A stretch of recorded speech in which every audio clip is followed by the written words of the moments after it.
Hey guys, what's up? Welcome back to Boss Trends. In case you didn't know, Ray Kroc was the amazing entrepreneur who built the McDonald's franchise. By the time of his death in 1984, he had helped McDonald's become the world's largest restaurant franchise. He was a real pioneer of the fast food industry, and he was one of the most successful businessmen in the world.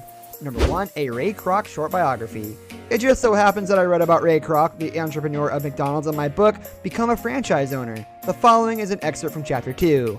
Born in 1902, Ray Kroc was a sales guy with incredible vision. He started out selling milkshake mixing equipment and even mortgaged his home to become a distributor of the multi-mixer, a hot product during that time that could make 5 milkshakes at the same time. Ray traveled all over the country meeting entrepreneurs in the food industry and selling them his products.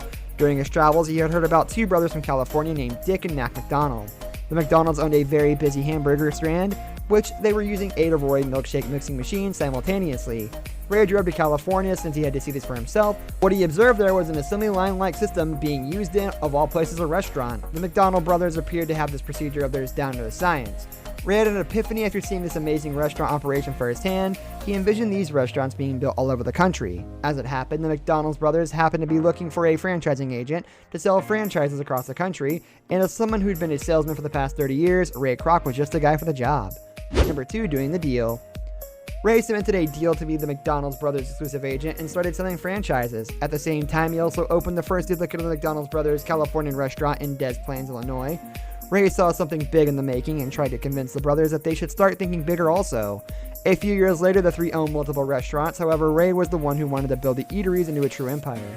He recognized that it was the perfect time to introduce a chain like this, as automobile travel was becoming increasingly popular in the 1950s and freeways were beginning to build up in a big way. Number 3, McDonald's supersized hamburger empire. The story goes that after working through his debt, Ray's hamburger restaurant started becoming profitable.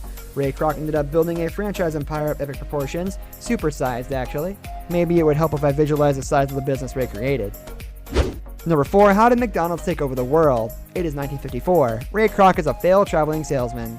His latest find, the multi-milkshake maker. From one restaurant to the next, he tries to sell the innovation without success. He has enough savings though. He could stop, settle down, and live peacefully with his beautiful wife. But it is not his style. Ray Kroc never has enough. Only one word drives him: persistence.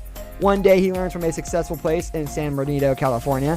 Following his gut instinct, he jumps in his car and drives across the country to see it. He finds McDonald's, a crazy revolutionizing fast service. Friendly and high quality restaurant, Dick and Mac McDonald are the founders. After many failed attempts and trials, they made it work. It is the best of the best and it attracts a lot of people, but they don't want to franchise it.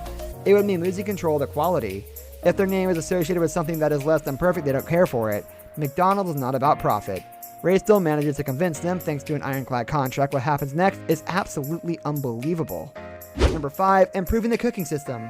Kroc's insight to standardized cooking and serving procedures meant that all processes were efficient and easily learned, even by new and unskilled employees. As teen employees came and went, this was important to the operation so that customers could continue to receive the food they expected in a timely manner. A refund was mandated to any customer who had to wait more than 5 minutes for their order.